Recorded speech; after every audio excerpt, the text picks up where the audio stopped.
Hola, ¿cómo están? Soy el doctor Matías Alet, soy neurólogo y agradezco a la Sociedad Argentina de Medicina por la invitación a participar de este curso. En esta oportunidad vamos a hablar sobre el manejo clínico inicial del ACV hemorrágico y particularmente sobre el código ACV hemorrágico, un nuevo paradigma en la intervención temprana de la hemorragia intracerebral.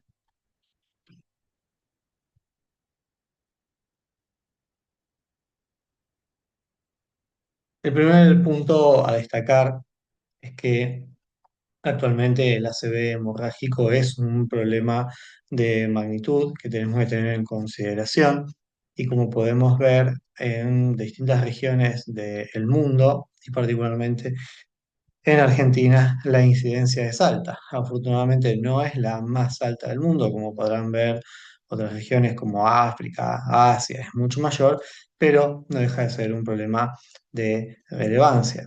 Y no solo es un problema que trae una alta morbilidad y una alta mortalidad, sino también son todos los costos asociados desde el punto de vista económico y social y los años de vida perdidos por esta enfermedad. Cuando uno ve las causas de ACV en nuestra región, sabemos que el ACV hemorrágico, dependiendo de las series que nosotros veamos, cuenta aproximadamente entre un 15 a un 17% de las etiologías y la incidencia del ACV hemorrágico en Argentina es de 47,7 cada 100.000 habitantes, lo cual no es un número despreciable y está bastante equiparable a la incidencia de ACV hemorrágico en países de primer mundo. Si uno ve la incidencia global eh, de muertes, de prevalencia, de incidencia, de discapacidad, como pueden ver, es una entidad que se ha mantenido con picos que están aumentando en el último año. Y una explicación posible es que pese a que se han mitigado ciertos factores de riesgo, la realidad es que la intervención hospitalaria aguda para el tratamiento del ACV hemorrágico todavía no ha tomado el mismo impulso, la misma importancia, como sí lo ha hecho, por ejemplo, para el ACV isquémico. Y esto ha hecho que en los últimos años se ha empezado a hablar mucho de lo que se conoce como el código ACV isquémico y tratar de equipararlo a un código ACV hemorrágico.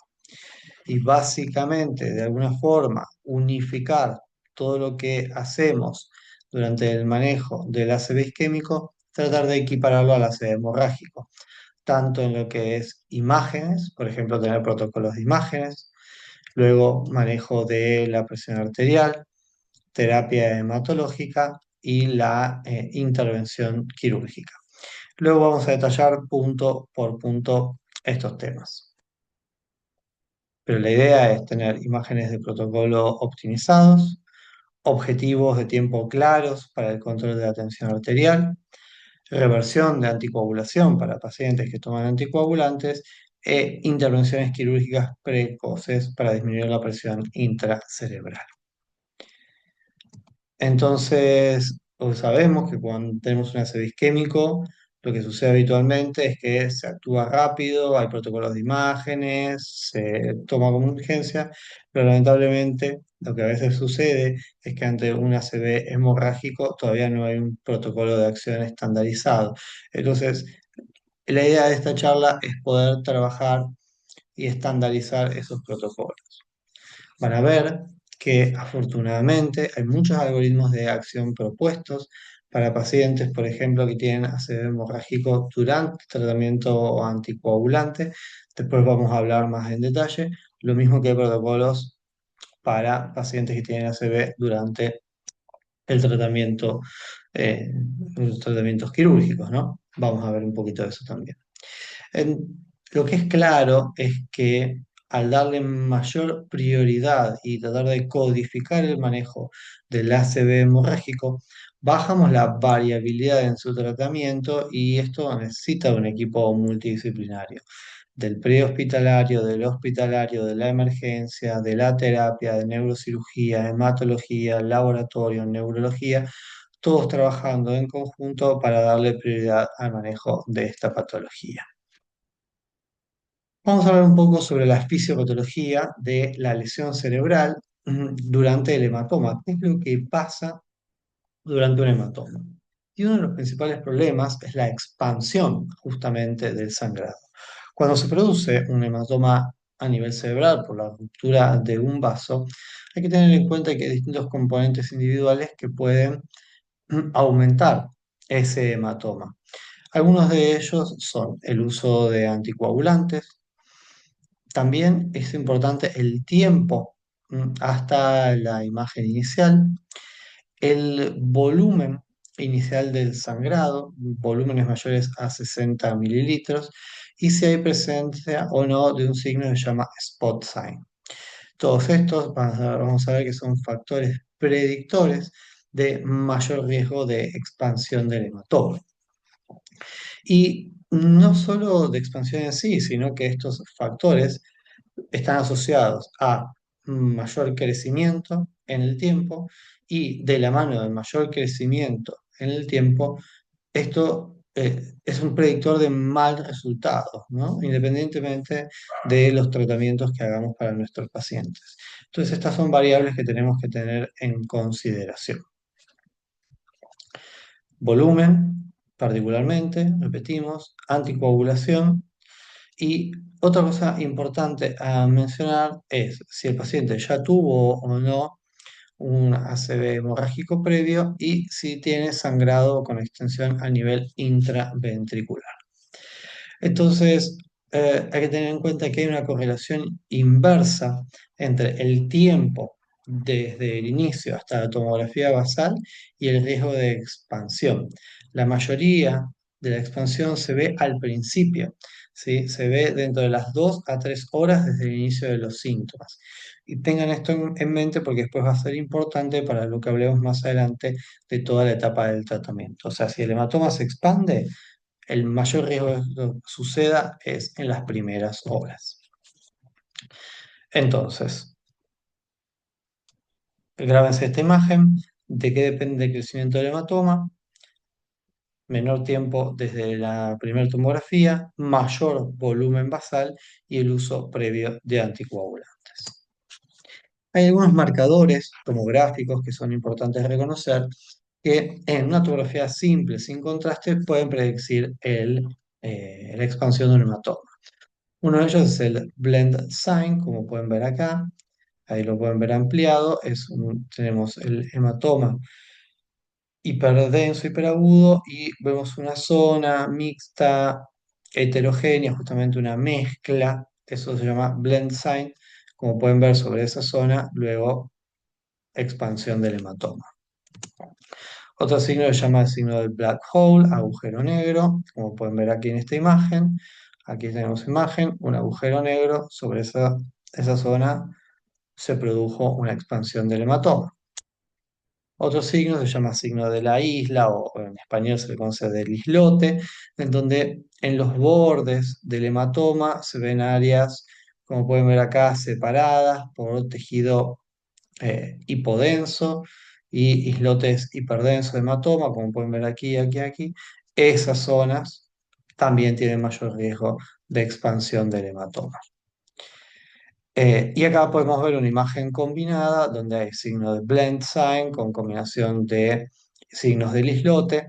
Acá pueden ver el blend, el islote, esa zona, expansión del hematoma. Otro signo se llama swirl sign o signo del remolino. Acá lo pueden ver también ampliado, donde es una imagen lineal con bordes curvos, justamente como un remolino. Acá lo pueden ver, bueno, toda esa zona. Estos son tres imágenes o ejemplos distintos de swirl sign. También se asocian a expansión del hematoma. Y hay un signo que tal vez es el más conocido, que se llama el signo del spot sign, o signo del punto, que requiere de una imagen contrastada con angiotomografía, en donde dentro del hematoma, en la imagen contrastada, pueden ver un punto que realza o capta contraste. En realidad ese punto es un pooling, es una extravasación focal de contraste dentro del hematoma que justamente lo que está marcando es que en esa zona hay una ruptura, hay un vaso abierto, permeable, y eso es lo que marca, un spot sign, marca justamente un aumento del riesgo de crecimiento del hematoma. Otro concepto importante de la fisiopatología es que el riesgo no lo produce solo el hematoma, sino también todo el edema que se produce alrededor y lo que se conoce como la hemoinflamación.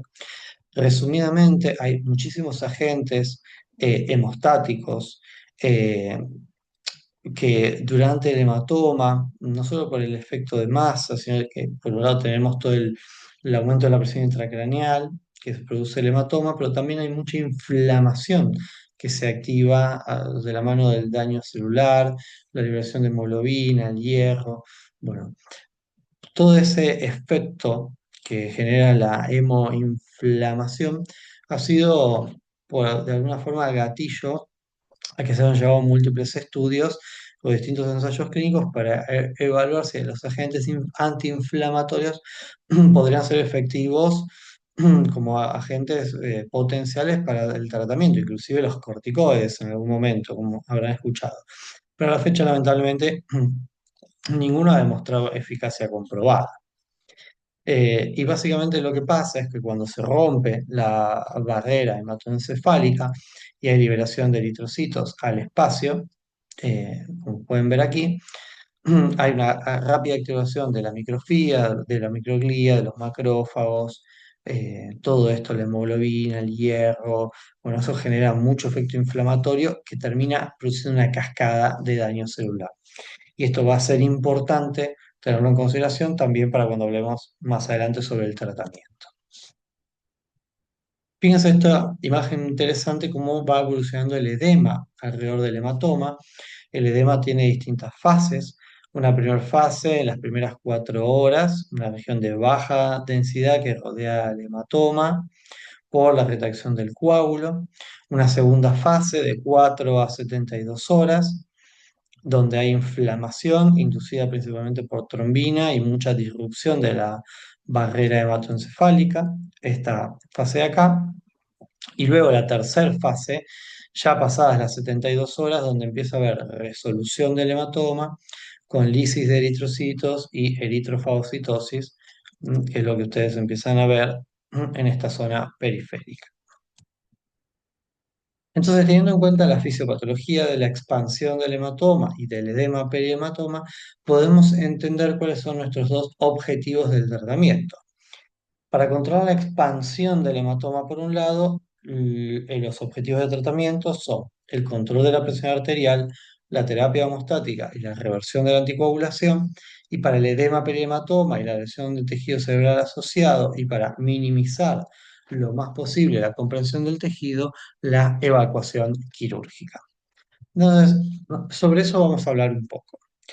Primero, sobre el control de la presión arterial, es fundamental entender que hay muchos estudios sobre el control de la presión arterial en ACV hemorrágico, pero tal vez uno de los más importantes es el estudio INTERACT-2. Básicamente, en el estudio INTERACT-2, lo que nosotros entendimos es que la reducción intensiva de la tensión arterial sistólica a menos de 140 milímetros de mercurio dentro de las 6 horas del inicio del sangrado tuvo un resultado funcional que fue mejor, no fue tanto mejor, pero fue mejor que valores de presión mucho más altos. Si bien no fue estadísticamente significativo para el outcome primario, sí consiguió muchas mejoras significativas en muchos de los resultados secundarios. Entonces, este estudio Interact 2 tal vez nos ayudó a establecer un punto de corte de TEA sistólica para nuestros pacientes con hematoma agudo con un objetivo ideal menor a 140 milímetros de mercurio. Otro estudio también muy importante fue el estudio ATTACH-2. Como pueden ver, el estudio ATACH puso dos objetivos de test de presión arterial, un objetivo cercano a los 140 milímetros de mercurio, que llamó estándar, y otro más intensivo cercano a los 120 milímetros de mercurio. Y básicamente el estudio ATACH-2 en este estudio, la reducción intensiva de la presión arterial sistólica eh, no mostró mejores resultados en la que fue la expansión de la hemorragia en comparación al manejo estándar. Entonces, con esto lo que yo quiero decirles es que hay que ser muy cuidadosos y no bajarle demasiado la presión a nuestros pacientes y tal vez una presión arterial sistólica alrededor de los 140 milímetros de mercurio parece ser la presión ideal para nuestros pacientes cuando tenemos que hacer una reducción de la presión. Lo que sí es importante de entender, este es un metaanálisis muy interesante de varios estudios que trabajaron sobre la reducción de la presión arterial, buscando distintos objetivos de presión, es que lo que sí es seguro es que mientras más altas son las presiones arteriales, como pueden ver acá, mayores a 170, 180, peor pronóstico para nuestros pacientes. Mientras más cercanos estamos a las presiones de 140, 150 de sistólica, mejor es el pronóstico.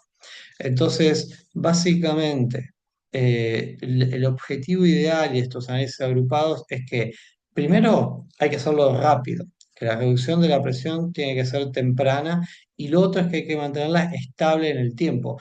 Tampoco sirve mucho que los pacientes fluctúen la presión arterial. Y tal vez idealmente mantenerla más cercana a 130, 140, hasta 120 inclusive podría ser beneficioso, pero hay que ser muy cuidadosos también con la velocidad del descenso, hacer un descenso siempre escalonado y con drogas titulables. Entonces, respecto a uno de los primeros objetivos para disminuir la expansión del hematoma es el control de la presión arterial y nuestro primer objetivo tiene que ser una reducción intensiva de la presión arterial y nuestros pacientes se van a beneficiar idealmente cuando lo hacemos de forma temprana y esto se asocia directamente porque reduce el riesgo de expansión del hematoma.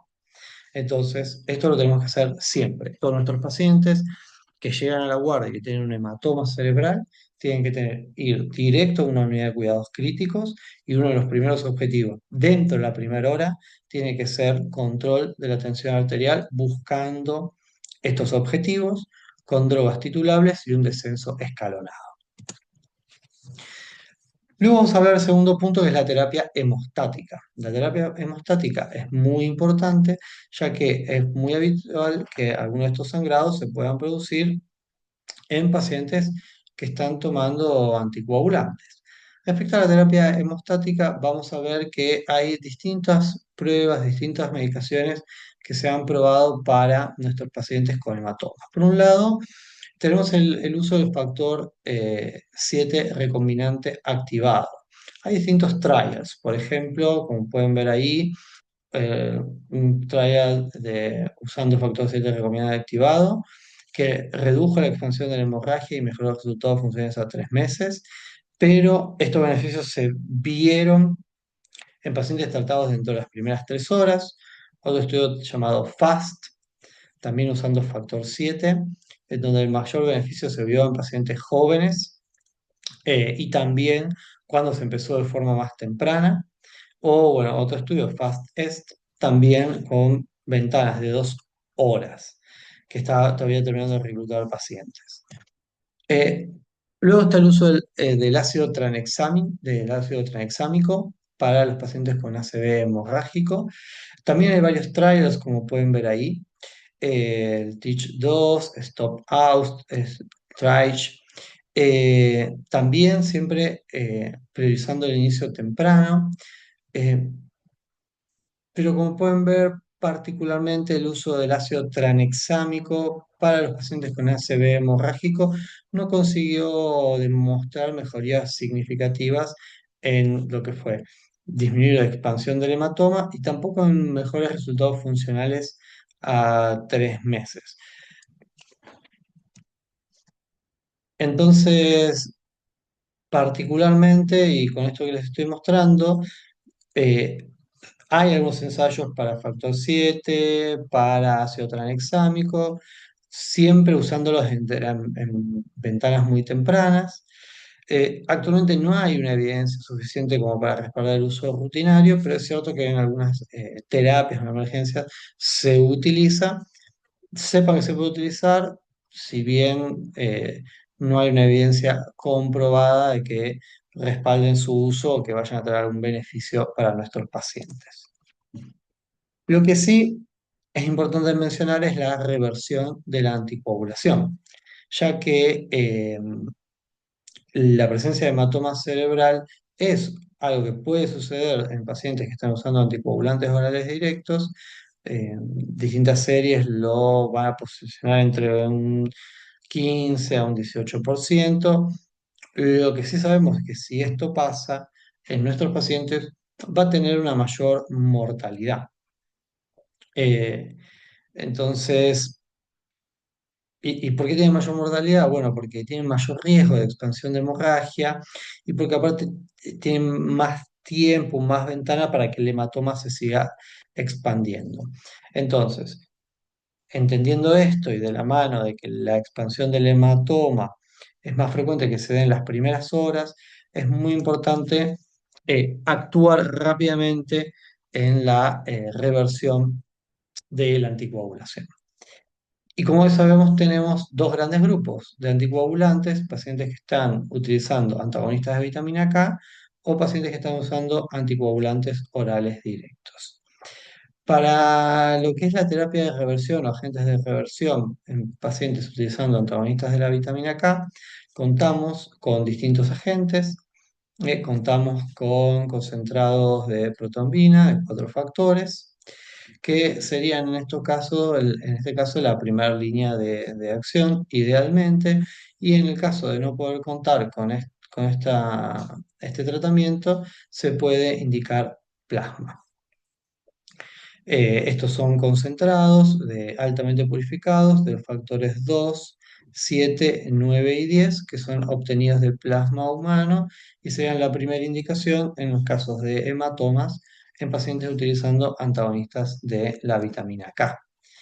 Y como pueden ver, hay varios estudios que demuestran que la reversión rápida, o sea, obviamente a estos pacientes, idealmente cuando llegan a la emergencia, tenemos que hacerle un quick, un KPTT, tener un RIN, y si uno consigue hacer una reversión rápida, llevarle un RIN menor a 1,3, utilizando los concentrados, combinado obviamente de la mano del tratamiento previo que vimos, que es llevar una presión sistólica a los valores recomendados dentro de las primeras horas, estos tratamientos combinados se asocian a una menor expansión del hematoma. Entonces, como pueden ver acá, hay una clara asociación entre el tiempo, el RIM menor a 1,3 y el riesgo de expansión del hematoma. Entonces, seguimos reforzando la importancia de que hay que actuar rápido y con medidas combinadas en estos casos. Hay otros estudios, por ejemplo, acá comparando pacientes también con combinados, ¿no?, de protrombina, que si lo comparás con el plasma fresco, los concentrados alcanzan la normalización del RIN dentro de las 3 horas posteriores al tratamiento, ¿no? Y la verdad que lo alcanzan en la mayoría de los pacientes. Y esa normalización del RIN, mientras sea más temprana, más precoz y en una rápida ventana, se asocia con menor tasa de expansión del hematoma de nuestros pacientes. Entonces, es muy importante tener este tratamiento a mano, conocerlo, tenerlo dentro de nuestros algoritmos de manejo y siempre que se produce un sangrado en pacientes utilizando anticoagulantes como acenocumarol o warfarina, tener el RIN de inicio, administrar los concentrados de protombina y ir rechequeando el RIN idealmente cada 20-30 minutos hasta asegurarse que esté por debajo de 1,3 y volver, en el caso de que no se consiga, volver a administrar otra dosis de factores hasta alcanzar el valor recomendado. Luego tenemos pacientes que pueden estar tomando anticoagulantes orales directos y dentro de ellos están los inhibidores directos de la trombina como el dabigatran. Hoy por hoy, para el tratamiento de los hematomas durante el dabigatran, se cuenta con un anticuerpo que es el idarucizumab, que este anticuerpo se une a el dabigatran y bloquea su efecto, por lo cual es un monoclonal, un anticuerpo monoclonal que tiene una alta afinidad por el dabigatran y la verdad que la efectividad es bastante alta para bloquear su efecto. Hay varios estudios, por ejemplo, este es uno de los más grandes, que es el Reverse AD, en donde tomaron pacientes con sangrados mayores o que requerían un procedimiento urgente bajo tratamiento con dabigatran y en menos de 4 horas desde la aplicación del idarucizumab se consiguió una reversión máxima del efecto anticoagulante y la verdad que fue muy buena, como pueden ver, una reversión máxima casi del 100%, de la mano de una restauración de la hemostasia. Así que la verdad que este tratamiento con este monoclonal es bastante efectivo. La medicación se administra en dos bolos que no tienen que estar separados por más de 15 minutos. Son dos bolos de 2,5 miligramos cada uno que se pasan en 5 a 10 minutos. Y luego tenemos los inhibidores del factor 10, apixaban, rivaroxaban y edoxaban. Estos tres anticoagulantes cuentan actualmente con un reversor que es el andexanet alfa, que es un agente de reversor específico que está diseñado justamente para neutralizar los efectos anticoagulantes de estas medicaciones. El Andexanet alfa básicamente lo que hace, tiene una alta afinidad, es una proteína que se conoce como señuelo, ¿no? O decoy, y se une e inactiva a estos inhibidores del factor 10 y de esta forma restaura rápidamente la actividad del factor 10 endógeno, ¿no? Como vemos acá en la imagen, se une al rivaroxaban, a la apixaban, al edoxaban y también se une en parte a la oxaparina. Uno de los estudios más grandes con Andexanet alfa fue el Anexa 4, tomando casi 500 pacientes con sangrados mayores que habían pasado más de 18 horas luego de tomar alguna de estas medicaciones y lo que hicieron fue evaluar como endpoint el cambio porcentual en la presencia de actividad anti-10. Y fíjense que, por ejemplo, en pacientes con apixaban, la actividad anti-10 cayó más de un 93%, y en rivaroxaban un 94%. Y también evaluaron la eficacia hemostática, bueno, clasificándola como buena o excelente, con distintos parámetros, y consiguieron una eficacia hemostática entre buena y excelente en más del 80% de los casos.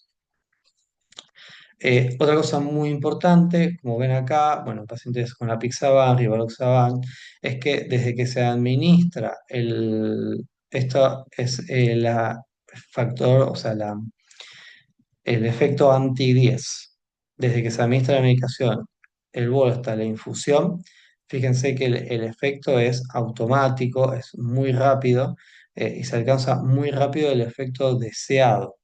Entonces, la medicación tiene un efecto rapidísimo y desde el momento que se administra hace la función deseada. Bueno, después hay distintos subestudios que se fueron haciendo y particularmente para lo que nos interesa a nosotros, que es la hemorragia intracerebral, se hizo un subestudio que se llama Anexa 4 para ver lo que fue sangrado intracerebral y como pueden ver, si bien la N es muy baja, vemos solo la columna de sangrado intracerebral espontáneo, Eh, en pacientes con ACV hemorrágico, el volumen en mililitros del hematoma tuvo un cambio en el tamaño. Si bien no fue el tamaño, un tamaño considerable, llegó a tener una reducción en el tamaño del hematoma. Se hicieron bastantes subestudios y subanálisis sobre esta medicación. O sea, básicamente lo que pudo demostrar el Anexa 4 es que consigue el andexanet tiene un buen nivel de hemostasia, pero particularmente para lo que es reducir la expansión del hematoma, no tuvo los mejores resultados. eh, pero bueno, es uno de los tratamientos que están disponibles para el tratamiento de los hematomas a nivel intracerebral. Eh, el Andexanet, bueno, básicamente tiene regímenes de administración dependiendo cuándo fue la última dosis que recibió el paciente, si fue más de 8 horas o menos de 8 horas. Bueno, tiene distintas dosis de administración, en bolos y demás. Esto se los dejo para quien le interese poder después profundizar en el tema. Y hay distintos trials que buscaron también la eficacia, ¿no? Como les comentaba, en la expansión del hematoma para Andexanet, eh, justamente específicamente para esta población. Eh, y bueno, básicamente, como les contaba, con el Andexanet hubo un poco más de reducción de la expansión del volumen del hematoma, como pueden ver acá, pero estadísticamente no llegó a ser significativo y tuvo un poco más de riesgo de eventos trombóticos y un poco más de riesgo de isquemia. Entonces, esto es lo que hizo que, a ver, el Andexanet tuvo una buena eficacia hemostática, eso ya lo vimos en los estudios, pero a expensas de un poco más de riesgo trombótico. Entonces, bueno, esto es lo que tener en consideración para esta medicación.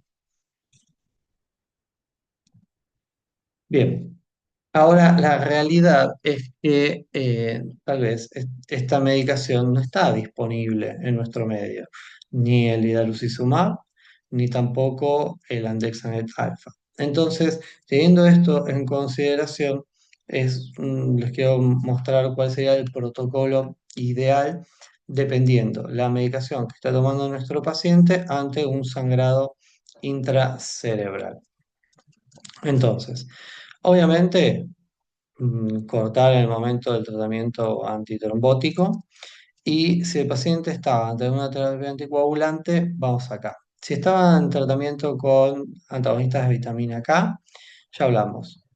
El concentrado de protrombina de 4 factores, sumando vitamina K, eso es muy importante. Si el RIN es mayor o igual a 2. Y como les conté, si el RIN está entre 1,3 y 1,9, también, porque el objetivo ideal es llevarlo a un RIN menor a 1,3. Paciente bajo tratamiento con Dabigatran, idealmente el reversor idarucizumab, pero como sabemos, un reversor que por el momento no está en la mayoría de los casos disponible, entonces el tratamiento ideal es también con factores concentrados o, si no, plasma fresco congelado se puede administrar. Y luego, ante pacientes con edoxaban, apixaban, rivaroxaban, andexanet alfa y si no está disponible, podemos usar concentrado de 4 factores o plasma congelado. Sabemos que en estos casos la eficacia es menor, pero ante la imposibilidad de administrar otros factores, tenemos que, aunque sea la posibilidad de administrar este otro tratamiento. Entonces, sabemos que la terapia hemostática para los hematomas en estos contextos, en los contextos no coagulopáticos, sigue siendo experimental. Hay antídotos específicos para los reversores más comunes de anticoagulación oral. Y lo que sí es importante es que la reversión se debe administrar lo antes posible, ya que es otro de los factores que pueden jugar a favor para disminuir la velocidad de expansión del hematoma. Y luego tenemos el tratamiento quirúrgico, la evacuación quirúrgica de los hematomas. Y acá es un terreno que tal vez ameritaría una charla específica, pero voy a tratar de resumir lo más posible la evidencia que está disponible, ya que vamos a ver que para la mayoría de los hematomas la utilidad del tratamiento quirúrgico es incierta. Les voy a mostrar un poco qué es lo que dicen hoy las guías, las recomendaciones de tratamiento de hematomas. Hoy un concepto importante y que se está imponiendo es que la recomendación es siempre ir por una cirugía mínimamente invasiva, ¿no? Intentar hacer una cirugía de evacuación mínimamente invasiva del hematoma. Y fíjense que los niveles de evidencia disponibles parten de un nivel de evidencia 2A para aquellos pacientes con hematomas supratentoriales de más de 20 o 30 mililitros, que tengan un Glasgow de 5 a 12. En esos casos, la evacuación con cirugía endoscópica o estereotáxica aspirativa puede ser utilizada para disminuir la mortalidad comparada con el tratamiento médico. Luego ya con un nivel 2B, esa misma cirugía que mencionaba antes puede ser comparada con lo que es la craniotomía, podría mejorar los outcomes funcionales. Y luego, también con un nivel 2B, eh, mencionan lo mismo, pero sumando el uso de tratamientos trombolíticos para mejorar la evacuación del hematoma. Pero como verán, en estos casos la evidencia es baja. Y luego la craniotomía para lo que son hematomas a nivel supratentorial, también con un nivel de evidencia 2B, eh, eh, para la mayoría de los pacientes con sangrados supratentoriales que tienen una severidad moderada, el uso de la craniotomía para mejorar el outcome funcional es incierto, esa es la realidad, y hoy por hoy sigue siendo considerada una medida para aquellos pacientes que tienen un deterioro progresivo del estado de conciencia y principalmente una medida de salvataje. Y luego, para lo que es particularmente la craniotomía en fosa posterior, tal vez es el terreno donde hay un poco más de acuerdo, en donde la recomendación tengo un grado 1, en donde hay sangrados a nivel cerebelosos, que empiezan a tener compresión del tronco del encéfalo y deterioran la reactividad, o tienen hidrocefalia o drenaje ventricular. Hematomas con más de 15 mililitros, estos son los casos en donde la craniotomía en fosa posterior está recomendada para reducir la mortalidad. Tal vez es el terreno donde hay más acuerdo en el tratamiento quirúrgico. Como les contaba, la línea que se está imponiendo para lo que es la cirugía es la cirugía mínimamente invasiva. Por ejemplo, uno de los estudios más recientes es el estudio MISTI-3, una cirugía mínimamente invasiva sumado al activador recombinante del plasminógeno tisular para evacuar el hematoma. Esta cirugía, como ven acá, eh, no logró demostrar un efecto beneficioso estadísticamente significativo para evacuar el hematoma. Se pone un catéter hacia el hematoma dirigido, se hace una trombolisis dirigida y luego se aspira el contenido del hematoma. Pero bueno, en los pacientes donde se pudo reducir una buena cantidad del hematoma, tuvieron una mejoría funcional.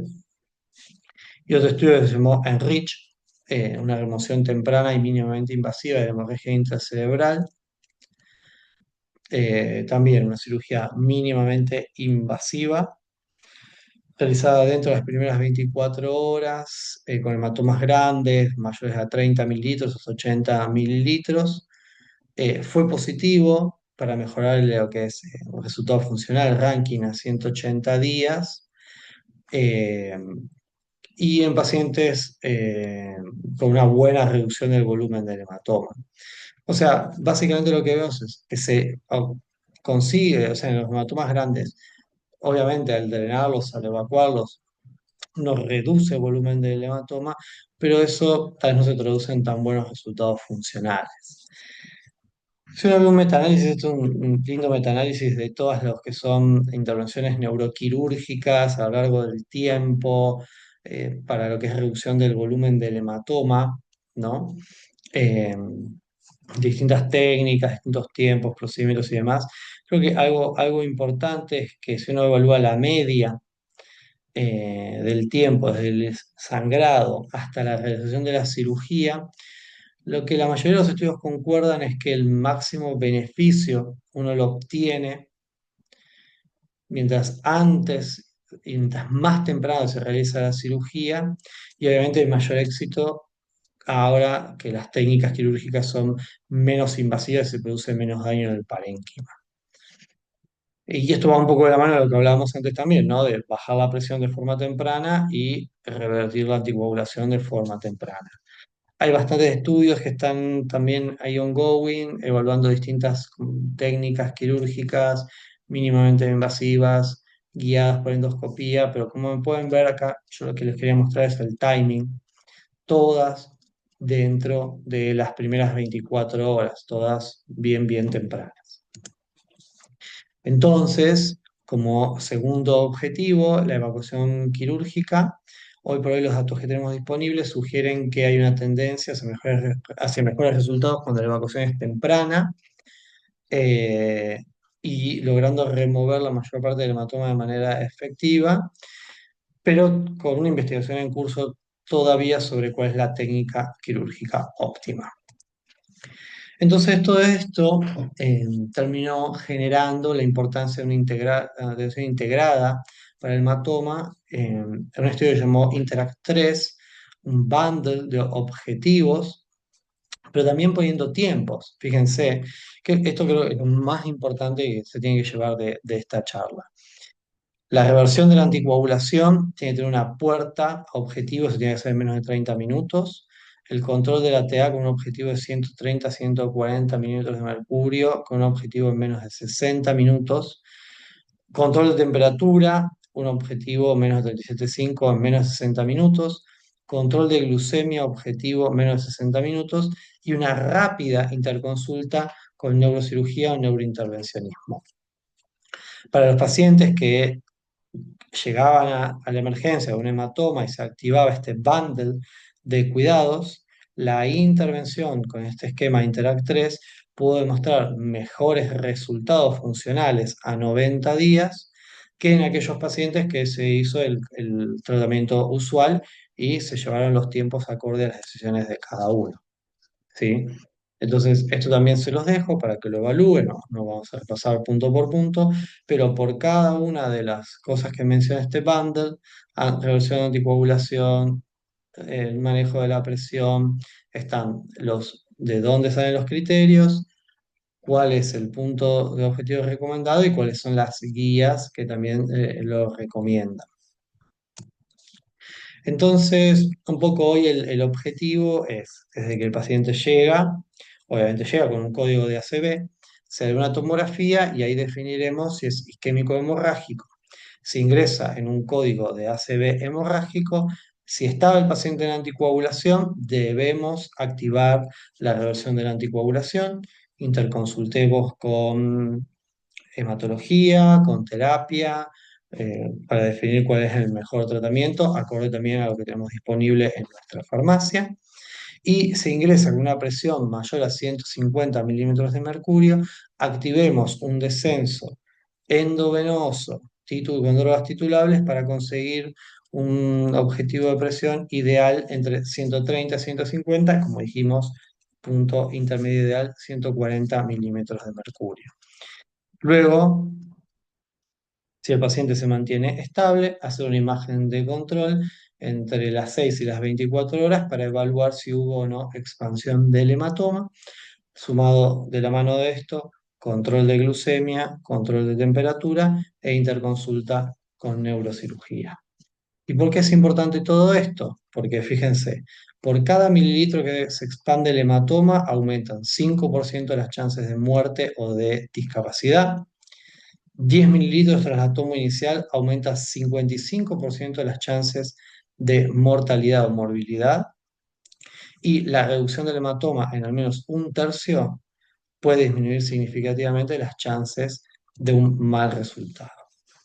Acá les dejo también un resumen para que lo tengan disponible, también para que puedan poner pausa, grabar la pantalla, de acorde al anticoagulante que está tomando el paciente, el reversor que tengan disponible y la dosis recomendada de acenocumarol, vitamina K y los factores, concentrados de factores. DOAX, toma las menos 24 horas, idarucizumab concentrado, rivaroxaban, apixaban, edoxaban, factores y andexanet, y también agregamos las heparinas con la protamina. Así que bueno, para ir terminando, recordemos que ante la presencia de un hematoma intracerebral, primero hay que estabilizar al paciente, evacuarlo si tiene criterios de evacuación, protegerlo para evitar el daño secundario y luego activar la rehabilitación y obviamente la prevención secundaria, que no nos vamos a dedicar a esto en esta charla, pero después estudiar, saber cuál fue la causa del sangrado, si fue un hematoma hipertensivo, si fue un hematoma secundario a angiopatía amiloide, un hematoma estructural. Bueno, obviamente después habrá que evaluar cuál fue la causa del hematoma para prevenir la recurrencia. Y direcciones futuras respecto al ácido hemorrágico, hay muchas, hay mucho en investigación. Por un lado, mejorar la calidad de atención del paciente en la emergencia. Hay mucho trabajo para que se le dé la misma prioridad que al ACV isquémico. Hay guías, hace poco salió una guía recientemente publicada, europea, hay guías mundiales, hay una guía reciente también nacional, después les voy a compartir ese material. Obviamente hay muchos estudios sobre las mejores técnicas para lo que es evacuación temprana y hay imágenes también, agentes revertores, terapias neuroprotectoras, bueno, terapias hemostáticas nuevas, hay mucho en investigación respecto a este tema. Bueno, con esto terminamos, les agradezco mucho su atención y les dejo mis vías de contacto ante cualquier duda o pregunta que puedan tener. Muchas gracias.